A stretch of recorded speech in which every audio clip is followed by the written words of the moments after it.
Bonjour, nous sommes le mercredi 8 juin 2016 et je vous propose la situation des cultures de cette semaine. Pour les blés, on est au stade épiaison à fin floraison pour les parcelles les plus avancées.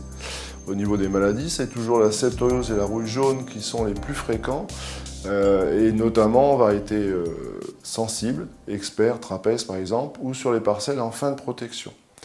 La rouille brune, attention, elle est toujours présente, les températures remontent, l'humidité relative est importante, les conditions lui sont très favorables. Soyez très vigilants par rapport à ce champignon. La fusariose, c'est l'année de la fusariose cette année avec des pluviométries très importantes, des températures douces, des pluies incessantes et puis des stades qui correspondent à ces pluies. Le risque cette année est très élevé et la protection risque d'être indispensable sur de nombreuses parcelles. Dans certaines régions de notre département, les pluies cumulées depuis 10 jours dépassent 120 mm, ce qui est extrêmement important. Des pucerons sont observés sur les épis. Il s'agit de Cytobion avenae, qui est le puceron des épis le plus dangereux. L'augmentation des températures lui est favorable et les populations sont fréquentes. Le seuil de traitement est de 1 épi sur 2 colonisé jusqu'au stade fin du remplissage du grain, c'est-à-dire stade pâteux. Pour l'instant, le risque puceron est faible. Soyez vigilants, observez vos parcelles, mais les interventions pour l'instant ne se justifient pas. Les populations ne sont pas assez importantes.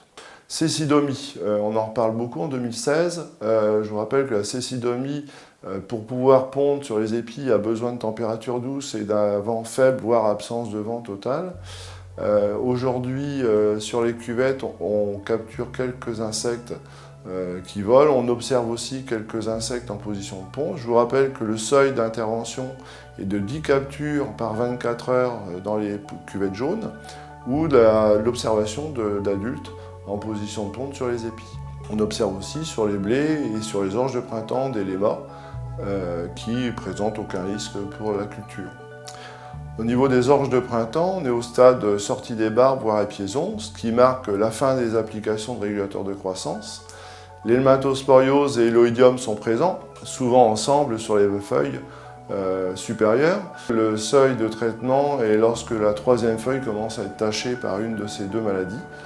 Aujourd'hui, on est dans une phase de renouvellement de la protection fongicide. Au niveau des pucerons, pour l'instant, rien à signaler sur les orges de printemps. Févrole, on est au stade floraison sur 5 à 6 étages de fleurs. On n'a pas encore de gousses de formées pour l'instant. Les pucerons verts sont présents mais isolés, ils ne présentent pas de risque pour la culture.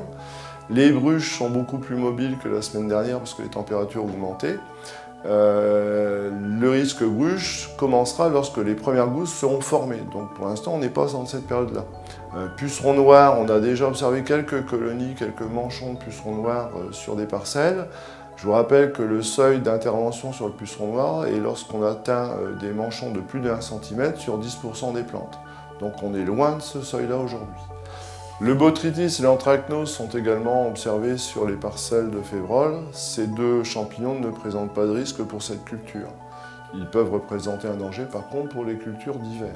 La rouille, on a déjà observé des pustules de rouille sur la févrole de printemps, notamment dans l'ouest du département, donc il faut être très vigilant, surveiller les parcelles.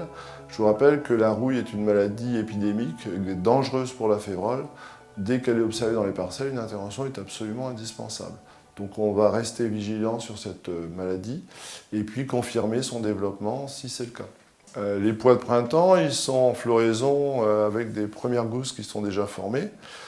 Les pucerons verts sont observés pratiquement sur toutes les parcelles, mais le seuil de 30 pucerons par plante n'est atteint dans aucune de ces parcelles.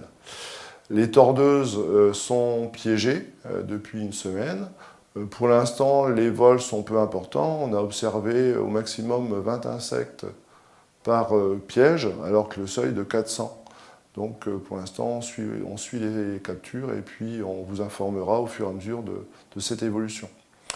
L'anthracnose est également observée sur les pois, mais en position basse, donc pour l'instant, pas de danger par rapport à ça. On observe aussi des attaques de mildiou sur pois de printemps, souvent liées à des défauts de traitement de semences ou des conditions de végétation très humides.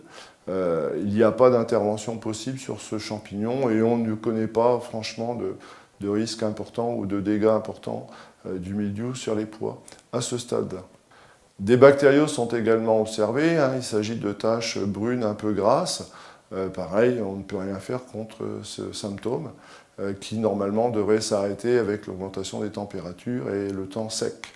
Au niveau protection, il faut veiller à appliquer une protection sur les pois avant que la végétation se referme pendant la floraison.